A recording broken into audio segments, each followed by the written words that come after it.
And welcome everybody to our very special show featuring a longtime friend of mine, a professional in his own right, someone who has toured so much and is continuing to tour, James Grant. How are you this day, James? Not too bad. Doing great. Just starting to get rid of some of the snow out here now. It is Winnipeg, Manitoba, and I have such fond memories. I'm not being sarcastic; I really mean that. Fond memories. 13 years in Winnipeg, and one of the things that brought up fond memories was conversing with you, was hanging with you from time to time, and you, believe it or not, I'm not saying this just to be nice. I'm saying this because I really mean it.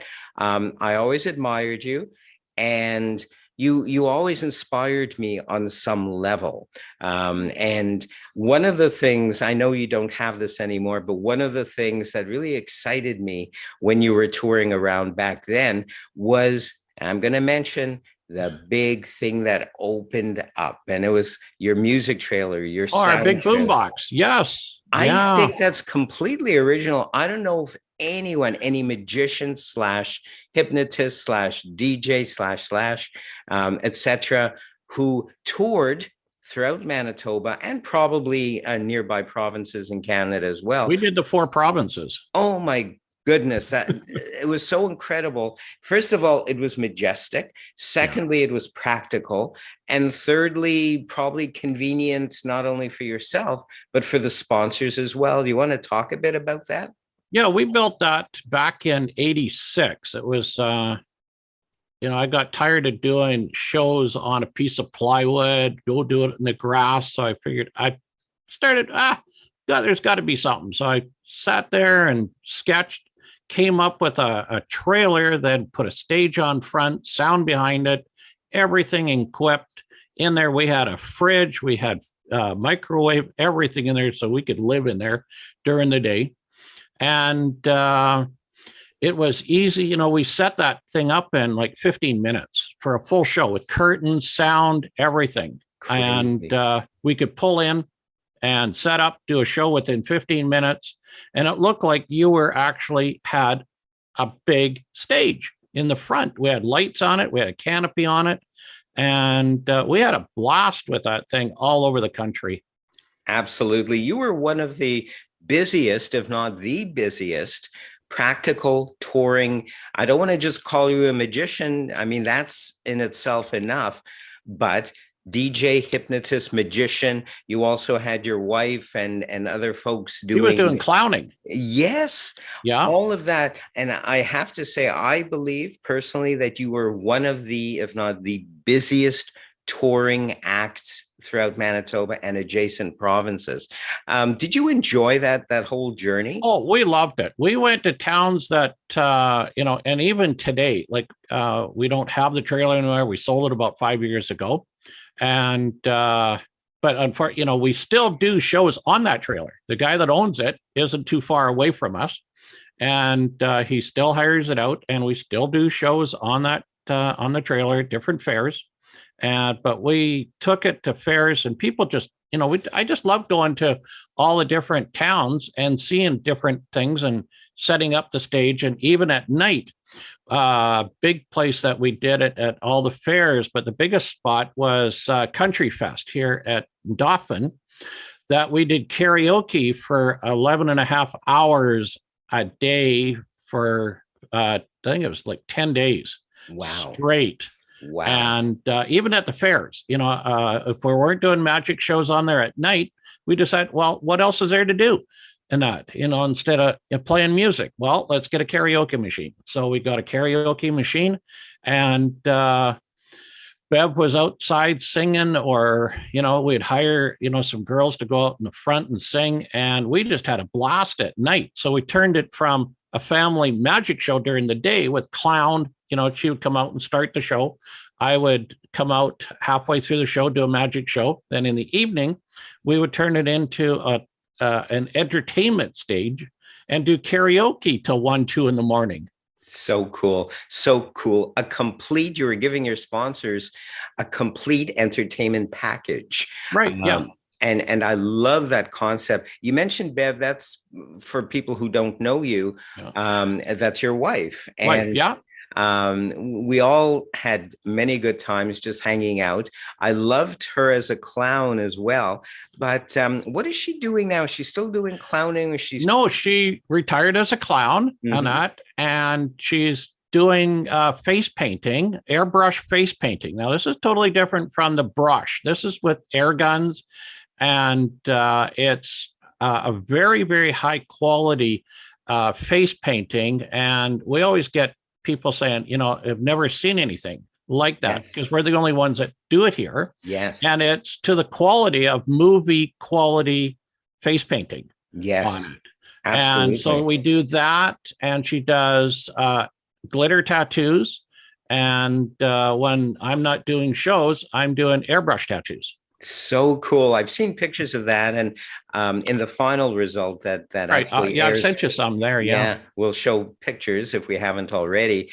So cool, boy. Remember in our days, I'm gonna say my days back then in the I guess 80s and part of the 90s, you've come not just you but everyone, the whole industry has come such a long way as Yeah. far as face painting, and all of a sudden there's glitter tattoos and there's airbrush stuff. It looks so good, so finished and professional. You Yeah. can't even compare it to what was Oh, in the 80s. oh, yeah. For a brush and sponge, you can't compare anything No, to what we do today. it's fantastic. So, at the very least, if people are booking a package, I would recommend. I'm not just saying this to be nice and because we're pros and we've worked together and worked in the same areas, etc. I'm saying this because I really believe in the product or in the products, and people have to, if they're having a party, whether it's for adults or Yeah. kids, they have to choose you. They have to choose those packages with the face painting. Well, really, it's airbrush painting, Yeah. really, Yeah. and the tattoo work and all that. Yeah. It's just such a cool thing in itself, or as an addition Right. to your packages. I'd love to tackle your DJ work because you've done so much of that and probably will continue to do Yeah. more. We're still doing lots of it. So you've done probably just about every town, not only in, I almost said BC, that's where I am, in Manitoba, but Yeah. adjacent provinces such Yeah. as Ontario. Saskatchewan. We travel to Ontario, Manitoba, and Saskatchewan. And once in a while, we'll hit Alberta. Mm-hmm. Mm-hmm. So cool. And again, you're complete. You're Yeah. you're just raring to go. They just have to, and we'll give your information and Yeah. towards the end how people can reach you. Or maybe sometimes I'll have it scrolling across the screen too. I like Yeah. doing that. Um, uh, People just have to give you an email or phone Sure. Phone, or email visit. us, look us on the we're on Facebook. We have a web page, Instagram, and that they can So see cool. all our pictures up there. And that because So all the cool. venues we do, we take tons and tons of pictures. Isn't that ever cool though? In the olden days, you could never hit as many folks, you could never show as much of what you Right. do until now, until Right. recent years, say 10, 20 years or whatever. Social media is so cool. You get a chance to show off your work, your face painting. And I love one of the pictures you sent me, which is also on your Facebook page, is you hypnotizing a group of people. And there's actually quite a few pictures of you Yeah. doing that. And as a clinical hypnotherapist, I never had the guts to do what you do, to go out there and entertain using hypnosis. And Right. people, they just roar, they laugh. It's nothing. Some people think, oh, it's scary, I'm going to cluck It's around no, like a chicken or no, whatever. But no. you never abuse people. You always Yeah. help people to laugh and have a great time. You want to chat a little bit about that because I just love that entertainment aspect of what you do. Yeah. Yeah. We go out, our philosophy is we're not out there to embarrass people. We're out there to make people laugh, like you say, and have fun. I always took it, I would ask my mother to come to the shows, so Yes. I'm not doing, anything risque, I'm out there to have fun, and we do have fun in our shows, and it depends on what people we have, and we just go off and, make people do all sorts of, from Shania, Elvis Presley, they could be having music in their shoes. We do a squirt gun that people hate getting water in their face, and we squirt them, and there's actually no water coming out of the gun at all, but they think it is, and that on it. And we take them on trips down the Panama Canal in a canoe trip, and all sorts of things, and have fun. So cool. You're only limited by your imagination. So anything and everything is possible in these shows. It's clean fun. It's not clean. Yeah. We're not there to embarrass anybody or to make fun of anybody. We always get calls. We always get calls. I don't know why. We always get calls, for a birthday party or a corporate, come and, do a hypno show, Joe and that, and that embarrass them over there. I want to, embarrass. No, we're not there to embarrass. We're here to entertain people. Exactly. Exactly. And that you do. Do. Of course, my one true love is magic. And I want to chat a little bit about that because because I've seen you here and there. It's not only magic isn't just for kids. I mean, kids love magic, of course, and the whole world is magical to most kids, even though we're living in a very cynical world. It's still a magical world to kids, and kids, no matter what, their mouths will hang open when they see you produce a silk scarf or do whatever, or vanish or produce something. But adults become like kids as well. Oh, so, yes. Magic isn't just limited to kids. I'm sure you do, if I recall right, magic shows. When I say for adults, I don't mean, again, blue material. It's all family friendly. Yeah. But you make your adult audiences laugh and be astounded as well. Yeah, we do a ton of corporate events. And when we're on, like when we're doing, and still now, I still do magic shows for the fairs and midways and everything. And it's, they say it's a kid show. No, it's a family show. Bring the adults, and I'll bring adults up on stage and have some fun, besides the kids, sure. Because the adults are kids too, Absolutely. And we have just as much fun, especially doing the corporate stuff, with the adults as we do with the kids on it. Absolutely. And the adults, they love it. They love it. I was just going to say, everybody loves magic. You have the odd 1 or 2% of people that, they're bugged by it. They want to know how something is done, or they want to be the hero of it and all that sort of thing. So, but 98 to 99% of the time, people just love magic. They enjoy being mystified. They enjoy a good laugh. Yeah. And that's one of the things, one of the many things I admire about you, Jim, is the fact that you appeal to such a broad scope of people, generally families, but also you can entertain at the best of shows, an evening show. Let's say you're trooping and doing a smaller town in Manitoba or Saskatchewan or wherever, and you'll do maybe a family show, kid show during the day. Maybe you'll do DJ work at night, a dance, or your hypnosis show or your magic show at night aimed at grown-ups. I won't say adults, so not, and that's one of the things I love is you hit a wide market, if you will. And I'm seeing, after all these years, I don't know if it's 30 years or what, since we reconnected. Yeah, probably about that. I'm still excited about you and what you do, and your wife, and even your daughter was a hypnotist for a while. No, she still does. Yeah, we're my daughter is Misty Dawn, and that she's fully trained and licensed as a hypnotist and a hypnotherapist. So she does carry her degrees like I do. I carry 17 degrees in hypnotherapy. I'm a certified therapist also. Mm-hmm. And so I can quit your smoking, and everything. Yes. And what everyone always asks. And we are the only father and daughter hypnotist team that do 2 hypnotists on the stage, same time across Canada. So cool. Yeah. So cool. And again, unique. Yeah, I very want to unique. How many places do you see 2 hypnotists on stage at the same time? Especially exactly. a father and daughter. Exactly. So cool, so original as well. The selfish part of me, the self-indulgent part of me wants to share how we reconnected, you and I, recently, Yeah. because, most of the time we belonged to the Magic Club or clubs in Winnipeg, but we were often too busy to attend these things. You were off doing, touring. I was off doing, hospital shows or whatever in Winnipeg or little malls and stuff. But when we got together, we always had a good time. There was a Oh, sense yeah. of Yeah. camaraderie and admiration. And, I never forgot you.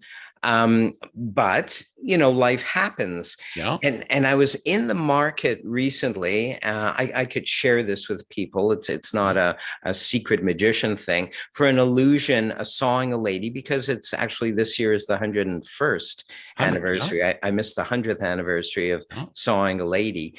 And I missed my bow saw. I have an illusion where I saw someone through with a bow Right. saw, Yeah. and I searched. I was going to say right and left. That's not correct. High and low. High and low, high and low, and right and left, and up and down. Exactly, and then some. Yeah. And for the life of me, I couldn't find any of my other ones. I had a few other bow saws. I had what magicians call a thin model sawing. I was sure you bought that one, but I could be wrong. In any case, I was connecting with a mutual friend of ours who had passed recently. His wife Judy Starr, Right. and she mentioned you, and I thought, you know what? We have to talk anyway about Right. the International Brotherhood of Magicians, and we'll chat here in a few minutes about that, about their anniversary. And I didn't, I kind of rang you up. I don't know what you call it anymore when you're on instant messenger on Facebook, but we connected that way. And it's like, Yeah. to me, you haven't aged. I know that sounds kind of weird, but to me, you haven't aged. And it's like, you're known professionally as James Grant, but Right. I Yeah. say Jim. Jim. Yeah. And there you are. There's Yeah. Jim. And all these years later, it's like no time had elapsed. Right. And Yeah. sure enough, you had the very same bow saw manufactured for magicians out there by Abbott's, Right. a 1980s version I bought at a convention. And I was so excited not only to connect with you, but you had this And the one illusion of, you wanted. Yeah. and Yeah. apparently you trooped with that. You used it a lot, did you? I used it a few times, and that when I start doing the bigger shows, then we scaled it back a little bit, and it kind of sat in the warehouse for about 3-4 years. Yes. on Yes. it. I have to say it was in great shape, considering the age of it, Yeah. that I bought it Yeah. in the 80s, early 80s, maybe mid 80s, and worked it quite a bit, and then sold it to you, who worked it for quite a bit, then stored it. And you packed it so well, which I'm so grateful for. I don't know if, That was Bev packing. oh, an amazing job, and took me hours to unwrap it. I'm just kidding. Fantastic job on that, and very little scratches and stuff. I've since Yeah, touched it that was. It all was up and everything. well, But yeah. that shows a respect as Yeah. far as magicians are concerned, and performers generally. That shows a respect for your props. Oh, And yeah. and You what got to you want. keep them, you got to keep them looking good, and that, and it shows when you're on stage, Absolutely. how they look, People have a critical eye, whether Yeah. consciously or not, and you don't want to look shabby up on stage. No, You want to no. look professional. Yeah. Now, You were I did- talking about you were talking about the music and all the Yes. stuff that we do. We're working on a show right now that we're introducing. It's combining 2 of our products together. One is the magic, Mhm. and also is music. We're going into seniors' homes, Wow. combining the Wow. 2 together, combining you some music, do some magic in that for them, and back to the Oh, music, let them have some dancing and everything, back to some more music. So it's another, we're working on the routines right now to introduce oh, for, because now we can get into the care homes and that for absolutely. seniors and that. So Absolutely. brighten up They're their days, they're going to love that. You'll bring another ray of sunshine into their homes. Wherever you Yeah. go, you do that anyway, James. Um, Now, I touched on briefly the IBM, the International Brotherhood of Magicians, Right. and it was started in Winnipeg by a Yes. gentleman, very erudite gentleman named Len Vintus. Len Ventus. Yes. And not to forget, and an American magician, Gene Shelley, I think. I Gene may be Shelley. wrong. Yep. Yep. And but it has its roots. This worldwide organization, which this year is 100 years old, Yep. has its roots, as Yep. many good things do, in Winnipeg, this Canadian city. This, as far as I'm concerned, it's a beautiful, the people Yeah. are beautiful. It's a creative, very advanced city in almost the middle of Canada, called Yeah. Winnipeg, Manitoba. Well, a lot of And famous people have come out of Winnipeg. oh, Doug Henning, Doug Henning. Dean Yeah. Dean Gunnarsson, Gunnarsson. Yeah. even James now, Seelan. yes, he Yeah. won the very first gold medal, Yeah. international IBM gold medal. Yeah. Even today, there's a couple of very famous young guys, I'll say young guys, whose names escape me. You probably remembered. I think they even belong to the clubs. They were on Fool Us and or Masters of Illusion, if I'm Yes. correct. Yeah. And so there's this rich heritage that Winnipeg has with Yeah. the world of magic. It's Yeah. synonymous, magic and Winnipeg. And I'm so excited to have been reminded of this, of the anniversary. Now, Yeah. technically, it was founded February 100 years February-ish. ago. Yeah. In there. Yeah. It was the first meeting at the Royal Bank on Main Street by the City Hall, and the bank is still there. I remember, what a beautiful heritage is. building as well. It is. And I believe the first couple of years or issues of the Linking Ring, which is the IBM's periodical, were Yeah. mimeographed and run off in that very same building. And I've got a copy of it. And I think you saw a copy of that edition It too. was, yes, and an early one I actually put up on Facebook. I Yeah. think it was 3 years young. And I'll never forget as well, it was in the 80s sometime as well. And I know that's going to be sort of duplicated in June. Yeah. Doug Henning was in town. I believe he Yes, he did a was. concert. Yeah. We all went to see him and met him Yeah. and his lovely wife afterwards. And there's this beautiful plaque put up on the Royal Bank building in Winnipeg. Yep.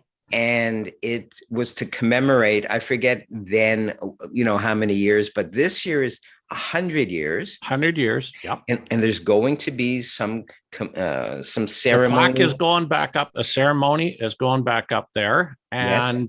the museum in Transcona has dedicated a corner for a display of old magic stuff, magic memorabilia, IBM stuff. Oh, We're setting up a whole thing. Dean Gunnarsson is coming down in the next couple of days and going through. I've collected a whole bunch of stuff from a very personal friend of mine, Ray Starr, that just recently passed away. yes. A lot of his stuff's going in there. He's got a lot of old collectible stuff that we're putting in the museum. And a lot of his stuff's going up to Dean Gunnarsson, that has a huge, huge collection of handcuffs. If you've ever seen it, you've got to see it. It's Absolutely fantastic what he's got up there. And a lot of the stuff is going up to Dean's place to be kept. Very cool. Very cool. So wherever you are in this world watching this, whether you're in Canada or the US or whatever, Yeah. try to get down to Winnipeg sometime. If you can't make it in June for the 100th anniversary celebrations, then certainly come to see the museum, because I've seen some of Dean's stuff many, many years ago. Oh, it's bigger now. I would well imagine. Yeah. And it's just an exciting part of magical history for people to share.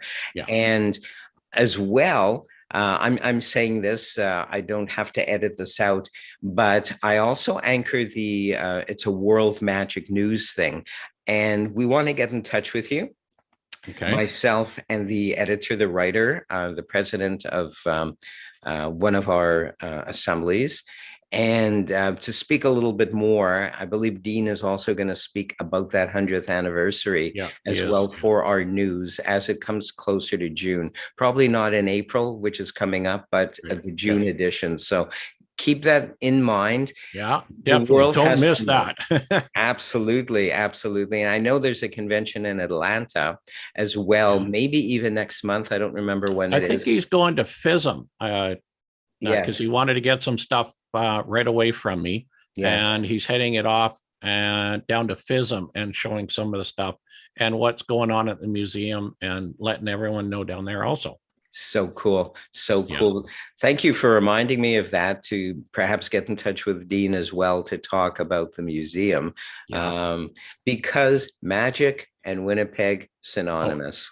it's Um, tradition. Yeah. Absolutely. I want everybody who wants to, and they should, how can they get in touch with you? Let's talk websites, Facebook. Give us the URLs or the addresses, please. The website is jamesgrant.ca, or my email is magic388@shaw.ca.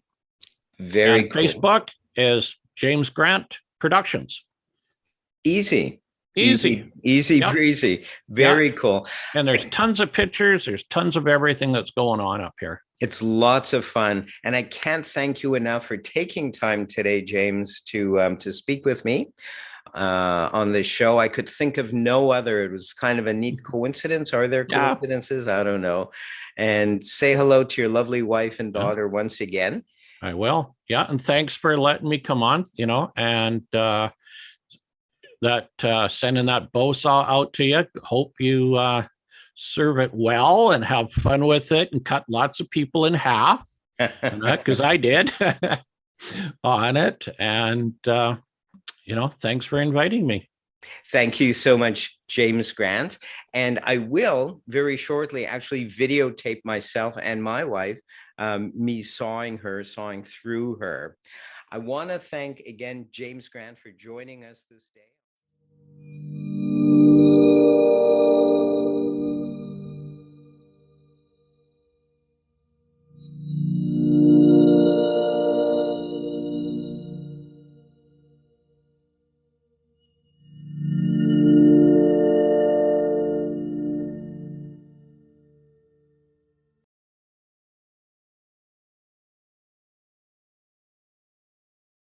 Julie Turner, helping you discover your best self. Julie uses a strengths-based, solution-focused approach to help you let go of who you are not. Julie truly believes that if you are able to focus on who you are meant to be and release everyone else's opinions and what are often generational beliefs, life will get easier. She can be your best friend who aspires to bring the best out of you. During a session, she will guide you to a relaxed state where you are able to see and feel what is truly going on for you. Where are you now?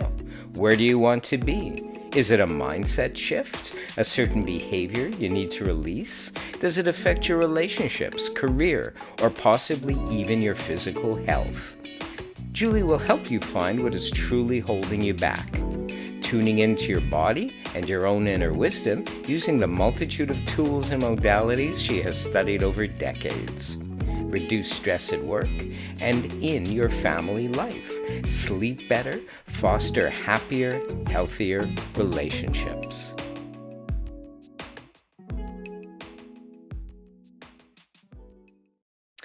And welcome, everybody. My very special guest this week is clinical hypnotherapist Julie Turner. Thanks for joining me, Julie. Thank you so much for having me. I love to be a special guest. I feel very special and somehow magical all at the same time. It's Isn't that funny? What a weird coincidence, this being the name of the show, Magical People. I'm always excited to have you on the show because we usually get into great talks that are hopefully educational for others and maybe each other as well. One of the things I wanted to kind of lead with or start off with is we get a lot of folks not really knowing what hypnotherapy is, and they're a little bit nervous about it. They think, oh, they're out of control, or someone else is taking over their free will and some such.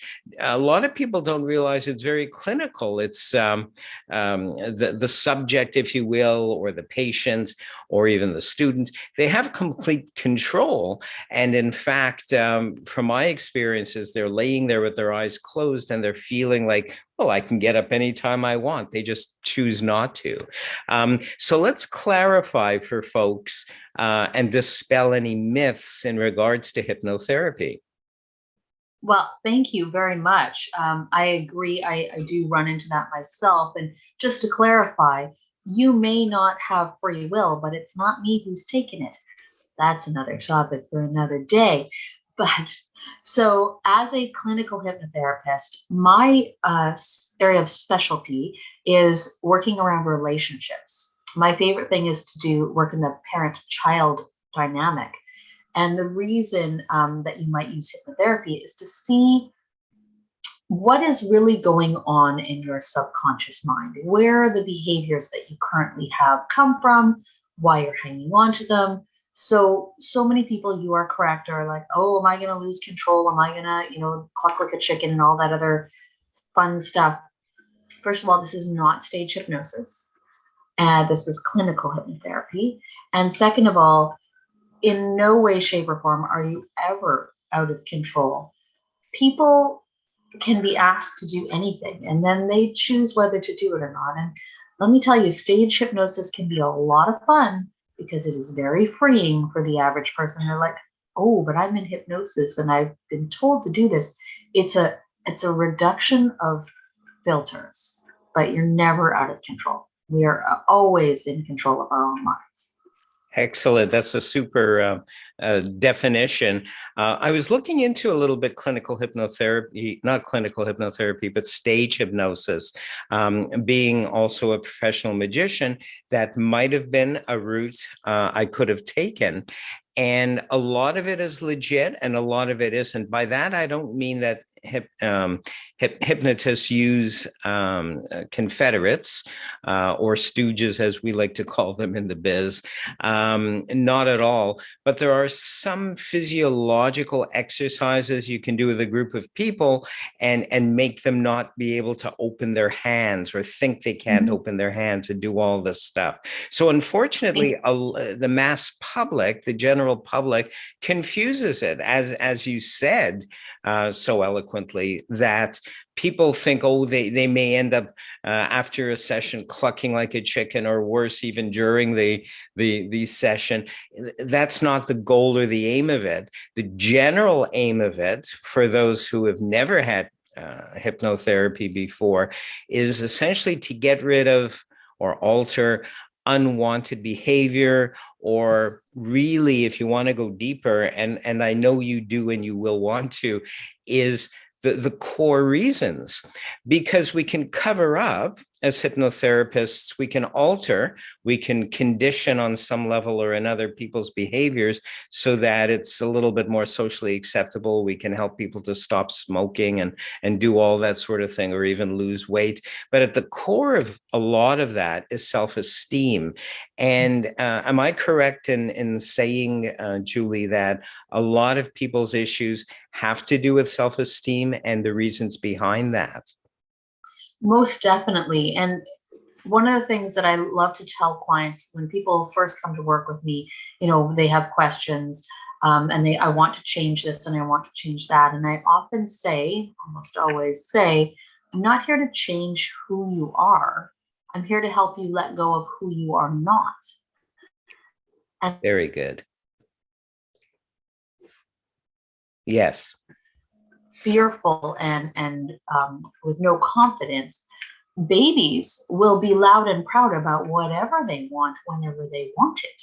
So it is the conditioning that we get from 0 to wherever you're at now that takes away from that, or piles on other people's thoughts and belief systems to the point where we lose our own internal guidance, our self-esteem, our self-confidence.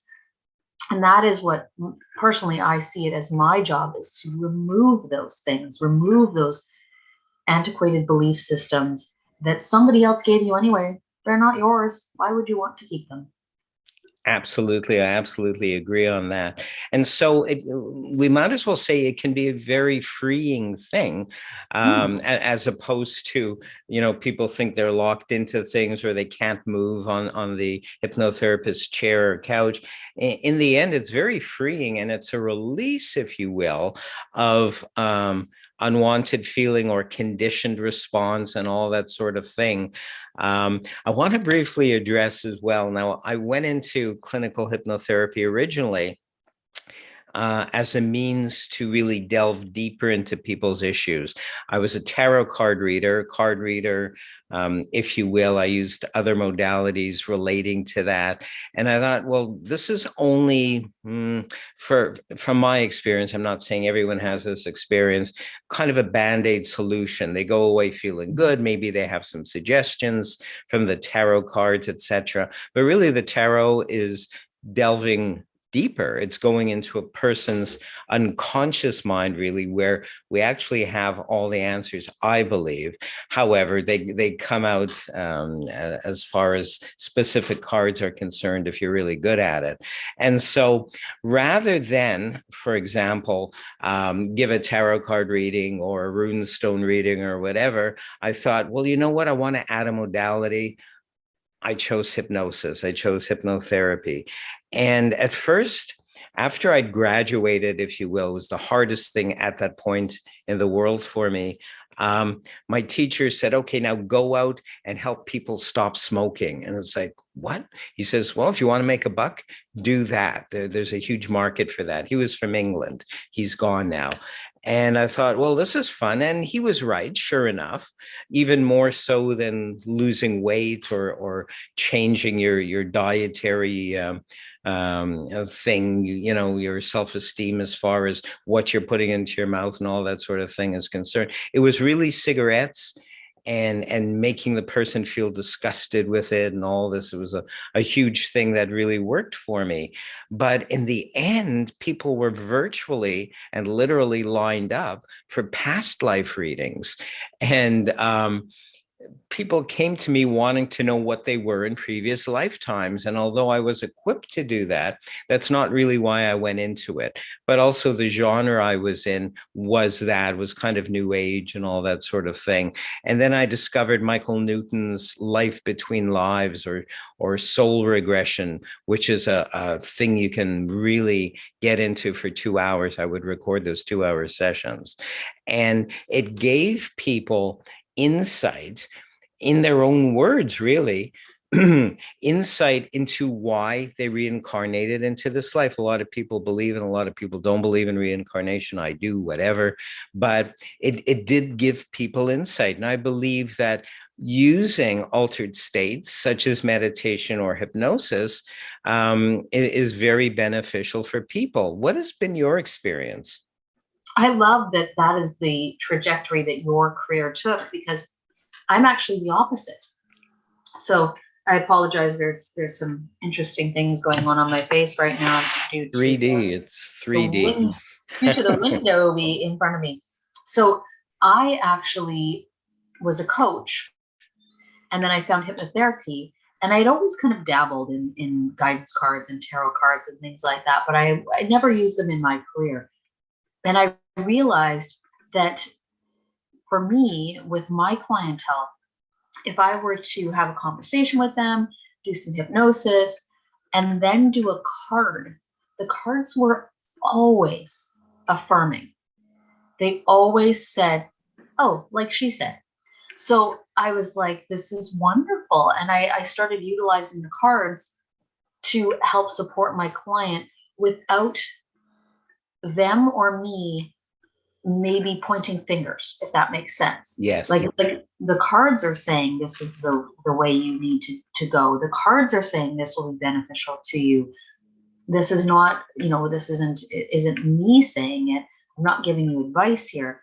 And it was, for lack of a better word, it was magical the way that my clients started to embrace the changes that they needed to make in their behaviors to get where they needed to go. And previous to that, they were, as many people are, a little averse to taking the actual initial step to make the changes.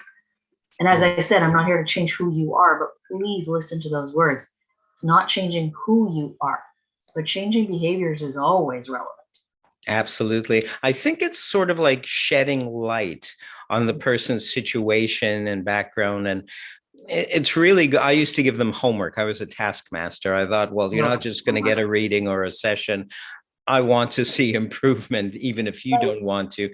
Here's a list of things to do. Come back in a month or whatever once you've done that, and let's look at it again. I found that the hardest thing, because so many people, and I hope you'll agree, they kind of want a magic wand, and whatever modality you're offering or modalities, they think, okay, it's like you're going to tap them on the shoulder or on the head, and all of a sudden they're cured or all their problems are gone away.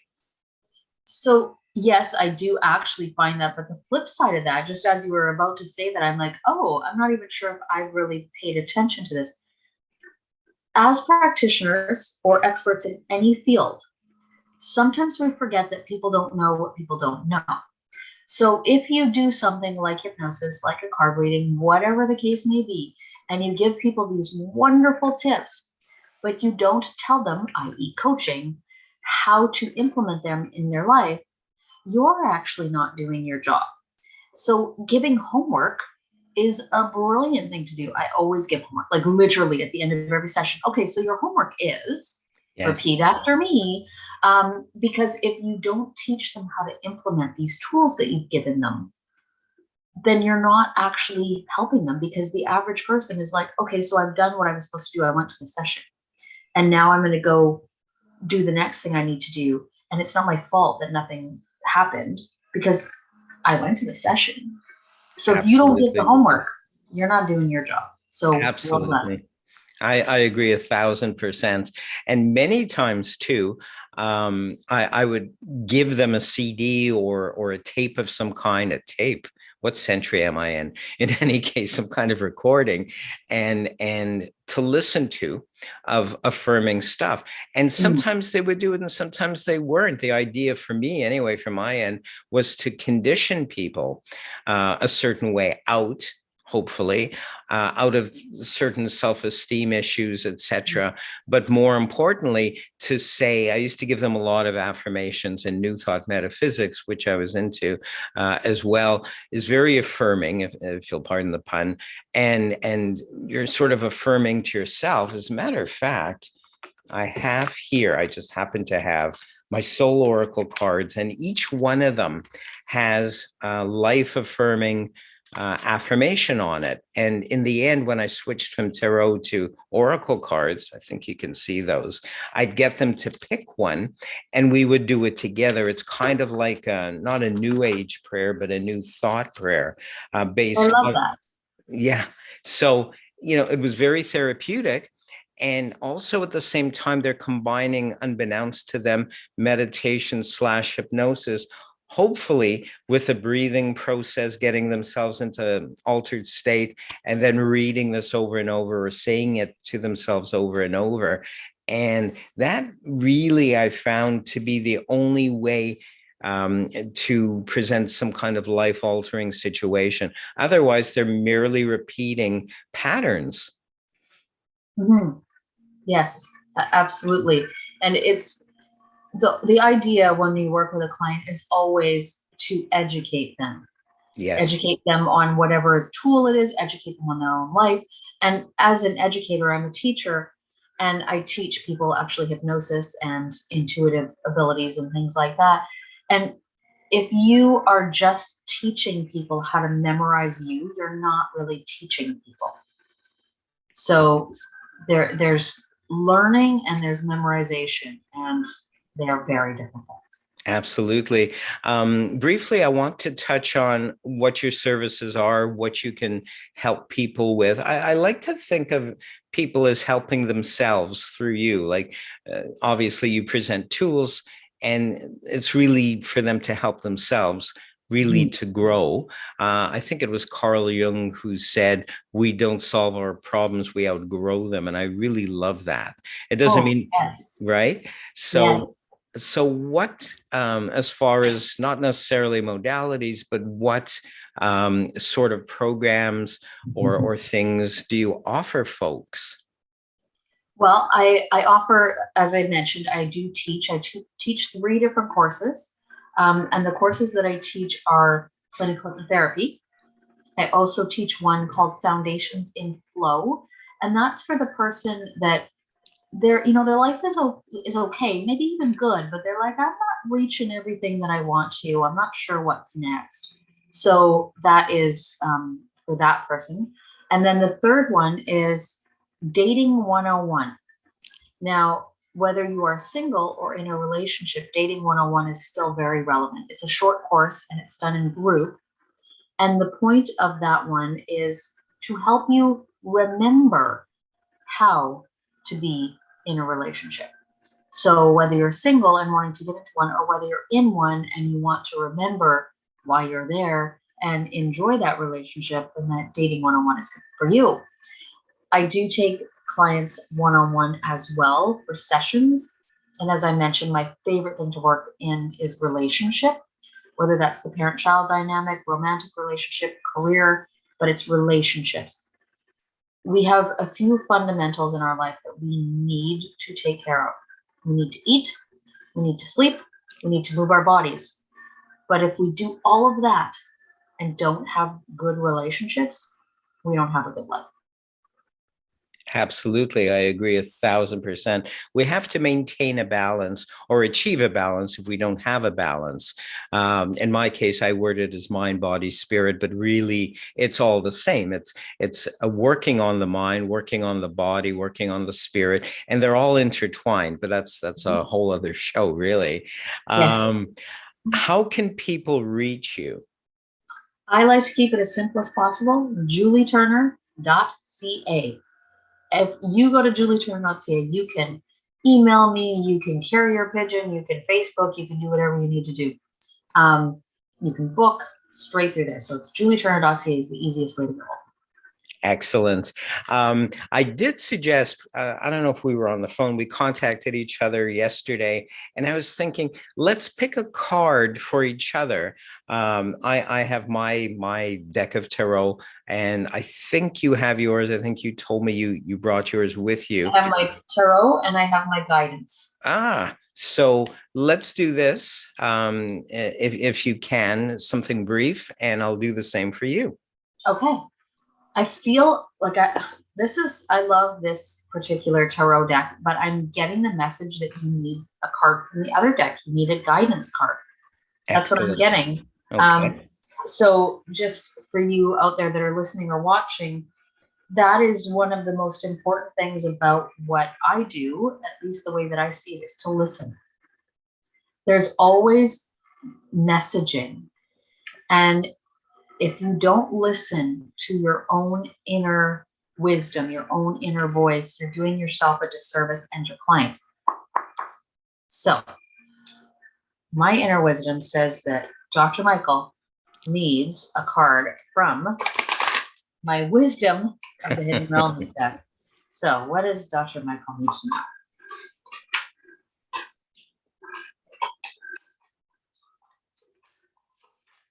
I love this too, because we approach it, I say we because I have a feeling you do as well, on a number of levels. It's not just the physical and the shuffling, but it's also tuning in on a number of different levels as well. Sometimes a card will jump out. Yes. And sometimes I hear shuffle 3 times, or I just hear the number 3, or I hear 12 and it's the 12th card. Like it's different messaging each time. I don't always do the same thing because I listen. Yes. And you need to listen more. So you received the card. It's called the Dream Walker, and it is a number 8. And I Yes. do love numerology as well. And I just simply asked, what does Dr. Michael need to know? And this card to me, oh, it's almost like the baseball movie, If You Build It, They Will Come. This is a card about abundance and about success. And it's I'm feeling like there's a dream, there's something out there. And dream is almost too powerful a word for this. It's like there's something out there that you want to build, and it might even be this current platform. And it's this card is saying that if you move forward with that intent, with your I'm building my dream here, I'm building what I want, people will come. People will listen, people will come. Like I see you standing there and I see you're smiling and people are gathering around you smiling because you've put something forward that they can appreciate and they can. Excellent. Excellent. That makes a lot of sense. Thank you for that. I'm going to briefly approach. Now, this is, I think you can see, this is a deck from 15th century Milan, and they have the original artwork, which is huge, in museums in Montreal, Milan, and New York. So it's all authentic. There's a couple they couldn't find, they couldn't get the originals of, so they redid them, and you could tell they're a little bit brighter. But what I'm going to do here is I'm going to do a variation of an overhand shuffle. That's the magician in me talking. Overhand shuffle. And oh, see, look at this. Did you see that? How it just popped out. Oh, brother. So I think we can catch that. If it was another deck of cards, we'd say it was the Jack of Diamonds. In this case, it's a page of coins. Coins has to do with money, with wealth.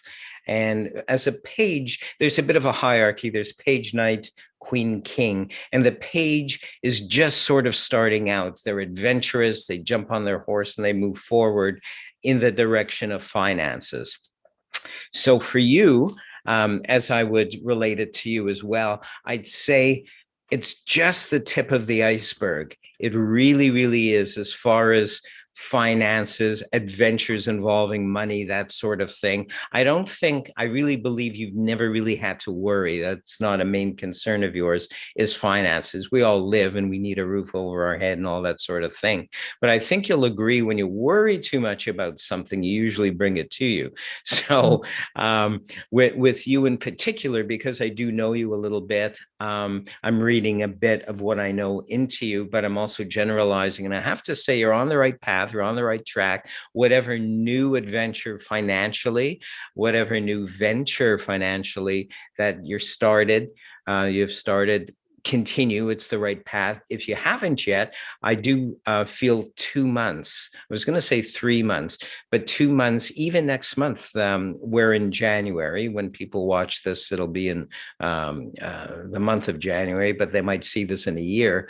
So I'm going to say January, February of this year, whatever comes to your attention, grab it, as far as finances or a venture. And I know, because you're a teacher, but you're also a student, you'll embrace the learning. You'll love the whole process of learning that this venture has to offer you, and you won't be sorry for it. In this case, there's no warning. There's no, oh, don't do it, avoid it, all that sort of thing. I really have to say, for yourself, embrace it and enjoy the learning that comes with any new financial venture that comes your way in the next month or two. Yay. That sounds wonderful. Sounds like we're both on a good track. Absolutely. And once again, as we wrap up, I want to thank you so much, Julie. You add so much to the show with your various modalities and your energy. And I really I don't have to implore people out there, but I would encourage folks out there, if they have anything they'd like to discuss with you, any issues, anything, even just for a chat, to go on your website. Again, what is the address, the URL? It's julieturner.ca, and I would love to hear from everyone. Excellent. I know that's true. I know that you're just brimming full of information and knowledge and tools as well. I'm very excited and thankful to know you, Julie. Thank you so very much for your time today, Dr. Michael. It's always a pleasure. It is. Thank you again, Julie. And that was Julie Turner. I want to thank all of you again out there for joining us this day for Magical People. We'll see you all really soon.